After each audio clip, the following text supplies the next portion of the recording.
একবার কমন প্রশ্ন যে মুসারিফের অবস্থায় সালাত কসর করলে জহর 2 আসর 2 পড়লে সুন্নাত পড়া লাগবে না, সফর অবস্থায় শুধু ফরজ সালাতের মানে ফজর সালাতে 2 রাকাত সুন্নাত, বেতের তাহাজ্জুদ চলে, আর অন্য কোনো সালাত চলে না।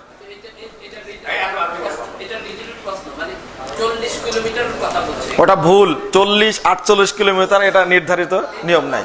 জি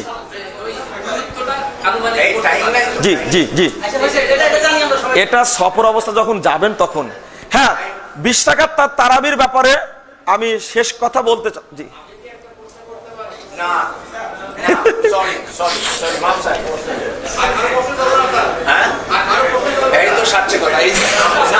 এখানে 2টা প্রশ্ন করে শেষ করে দিব।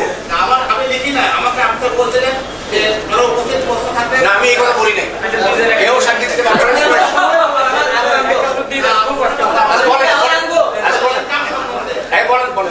আমি আচ্ছা আপনারটাই বলেন, খুব দাবি, আপনি একটু বয়স্ক মানুষ, বলেন সংক্ষেপে বলেন। আমরা বলছি যে 2009 সালে মাওলানা আবুল কালাম আজাদ সাহেব টিভিতে বলছিলেন যে ব্যাংকের যারা ইনকাম করে চাকরি করে তাদের পয়সা অবৈধ, তাদের পয়সাতে কোনো কাজ করা যাবে না, মানে বৈধ হবে না।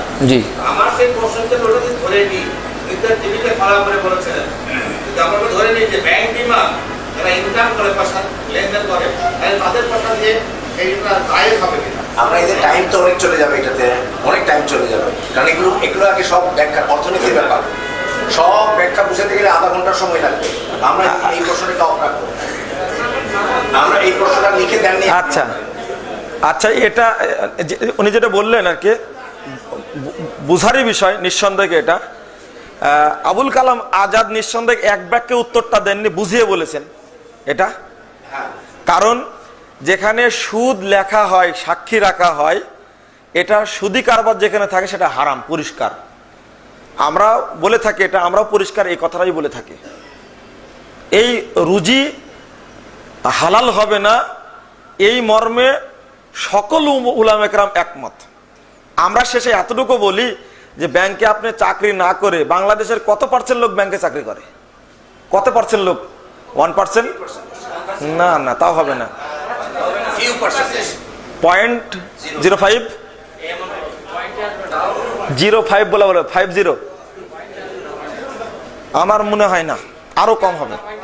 জি জি, হলো আল্লাহ রাব্বুল আলামিন যদি অন্যদেরকে এত লোককে রুজি দিতে পারেন, আপনাদের দিতে পারবে। আমি শেষ কথা এটা বলি আর কি, হ্যাঁ, ব্যাংক বন্ধ হয়ে যাবে সেটা বললেন আপনি। ব্যাংক বন্ধ হবে কেন? আজকে বিসিএস এর ছাত্ররা যদি আন্দোলন করে আদায় করতে পারে, আমি ব্যাংক বন্ধ করার কথা বলছি না, আমি বলছি যে সৌদি আরব যদি চলতে পারে, কুয়েত যদি চলতে পারে, শ্রীলঙ্কা যদি চলতে পারে, বাংলাদেশে চলতে পারবে সুদ ছাড়া, ইনশাআল্লাহ। চলতে পারে না? হ্যাঁ, ওকে। এরপরে আসি আমাদের শেষ প্রশ্ন। এখন কোন প্রশ্ন আমি লিখে দিতে বলছি? নো সরি, আপনি একটু বানায় কথা বলছেন। জি জি, বলা যাবে। শেষ প্রশ্ন দুটি একসঙ্গে করি। ফজর সালাতের শেষে, জি, ফজরের সালাত শেষে ইমাম সাহেব মুসল্লিদের সহ উচ্চ স্বরে সূরা আল হাসরের অংশ বিশেষ পাঠ করেন, অর্থাৎ শেষ 3 আয়াত, এটা বাধ্যতামূলক কিনা এর ফজিলত সম্পর্কে জানাবেন। আর শেষে হলো 19 নম্বর প্রশ্ন, মৃত ব্যক্তির জন্য মিলাদ 40 কোরআনখানি করা উচিত কিনা, সংক্ষেপে চাই। মৃত ব্যক্তির জন্য 40 কোরআনখানি, এগুলো রাসূল সাল্লাল্লাহু আলাইহি ওয়াসাল্লামের যুগে ছিল না, সাহাবীদের যুগে ছিল না, তাবেঈদের যুগে ছিল না। 625 হিজরিতে এটা চালু হয়েছে। এটা বেদাতি কারবার, কোনো মুসলিম এটা করবে না, বরং মৃত্যু ব্যক্তির জন্য দোয়া করবে, সাদাকা করবে, অনেক হাদিস বর্ণিত হয়েছে। এক আর ফজর সালাতের পরে সূরা হাসর পড়ার যে হাদিসটি তিরমিজিতে আসছে, আপনি দেখবেন 27-29 নম্বর হাদিস। এই হাদিসটিকে ইমাম তিরমিজি নিজেই গরিব বলেছেন, জয়ীব বলেছেন। এটা এর সনদে একজন রাবি আছে, আলী ইবনু যায়েদ ইবনু জুদান। এই রাবিটা মিথ্যুক রাবি, এই রাবির হাদিস গ্রহণযোগ্য নয়। আপনি সূরা মুলক পড়তে পারেন, সূরা মুলকের এত ফজিলত, আপনি প্রত্যেকদিন পড়বেন সূরা মুলক। আল্লাহ রাসূল মুহাম্মদ সাল্লাল্লাহু আলাইহি ওয়াসাল্লাম বলেছেন ওই ব্যক্তির কবরের আযাব টোটালি আল্লাহ মাফ করে দিবেন। এটা সূরা মুলকের ফজিলত। সম্মিলিত করা যাবে কিনা? সম্মিলিত কেন বললেন? এটা সম্মিলিত পড়ার কথাও নাই তো। ও সরি, খুব সুন্দর একটা কথা বলেছেন, ওই জয়ীফ হাদিসে কিন্তু সম্মিলিত পড়ার কথাও নেই। ওই সুর করে সম্মিলিত পড়ার কথা নেই, কিন্তু এটা আমরা করে নিয়েছি, জিকিরের সুরে সুরে এটাও করে নিয়েছি।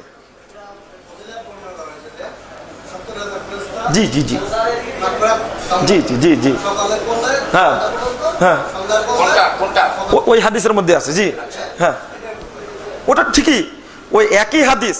যে ব্যক্তি সূরা হাসর সন্ধ্যায় পড়বে, সন্ধ্যা থেকে সকাল পর্যন্ত যদি মারা যায়, শহীদ হয়ে মারা যাবে, এবং এই সময়টুকু ৭০,০০০ ফেরেশতা তাদের মাগফিরাত কামনা করবে।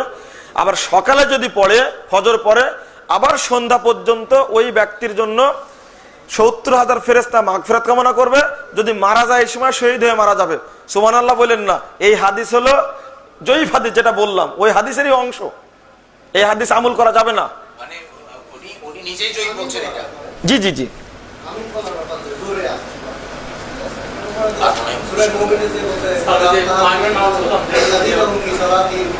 জি আচ্ছা,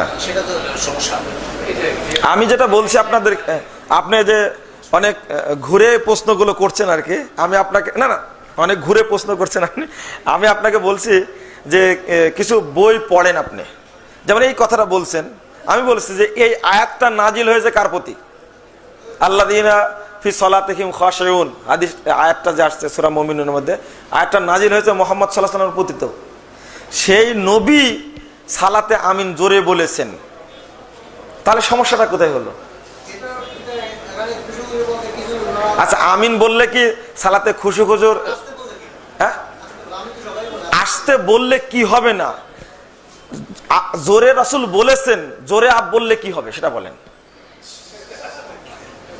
আল্লাহ নবী তো জোরে বলেছেন, তো জোরে বললে সমস্যাটা কোথায়?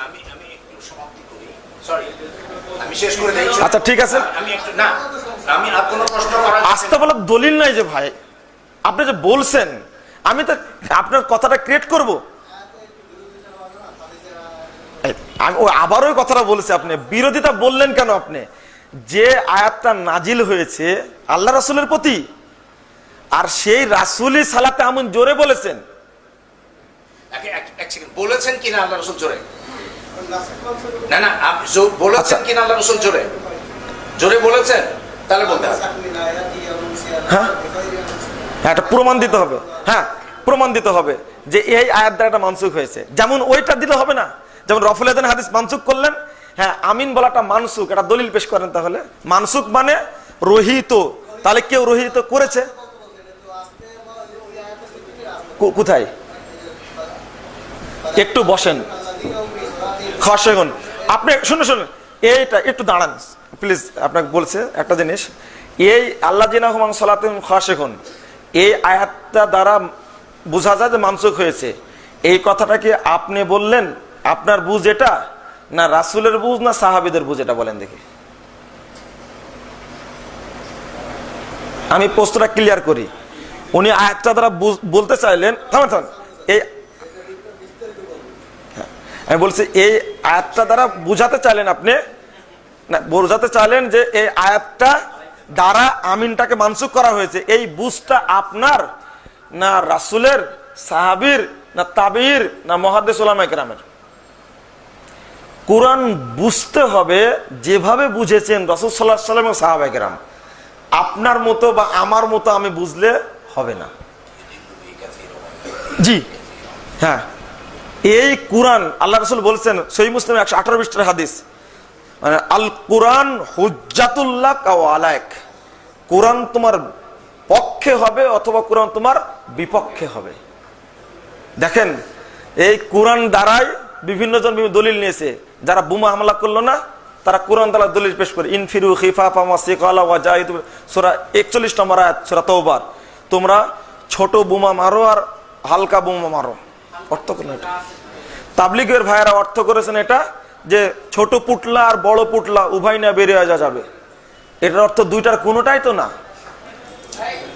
আমি বলতে চাচ্ছি যে আপনি যে অর্থটা বুঝবেন, এই বুঝের সাথে সাহাবীদের বুঝের মিল থাকতে হবে। যেমন আল্লামা গাজালি, ইমাম গাজালি নাম শুনেছেন আপনার? মানসুর হাল্লাজ, ইমাম জামাকশারি, তারপরে বাইজিদ বোস্তামি, এই সমস্ত ব্যক্তিরা কিন্তু কোরআন পড়ে নিজেই বাইজিদ বুস্তামি বলছেন, আমি আল্লাহকে খুঁজলাম, খুঁজে খুঁজে দেখছি আনাল্লাহ, আমি নিজেই আল্লাহ। এটা কোরআন পড়ে দলিল দিচ্ছেন। এটা তো সরি ভাই, আমি এখানে খুব দুঃখ প্রকাশ করছি। আপনি যেটা বলবেন কোরআনের দলিল যে আয়াতের ক্ষেত্রে পেশ করবেন, আমি অনেক দলিল পেশ করতে পারবো বিভিন্ন জিনিস নাকচ করার জন্য। কোরআন দ্বারাই কোরআনের বিরুদ্ধে পেশ করা যাবে, কিন্তু বিরুদ্ধে তো পেশ করেননি। আর এটা করতে গিয়ে অনেক মানুষ পথভ্রষ্ট হয়েছে। আশা করি আবার অন্যদিন আসবো। আমি বলে দিচ্ছি, আমার সুযোগ মতো আপনাদের সাথে আবার কথা হবে ইনশাল্লাহ। আজকে শেষ এটা নয়, আমি শেষ করছি। আল্লাহ রাব্বুল আলামিন যেন আমাদেরকে বরকত দান করেন, আল্লাহুম্মা আমিন। আল্লাহ যেন আপনাকে ধন্যবাদ। এটা আপনার ব্যাপার, আপনি আয়োজন করেন, আমি উনি বসবেন, আমি বলছি পয়সা করে খরচ করেন, আয়োজন করেন। আচ্ছা ঠিক আছে। সুবহানাকাল্লাহুম্মা ওয়া বিহামদিকা আশহাদু আল্লা ইলাহা ইল্লা আনতা আস্তাগফিরুকা ওয়া আতুবু ইলাইক।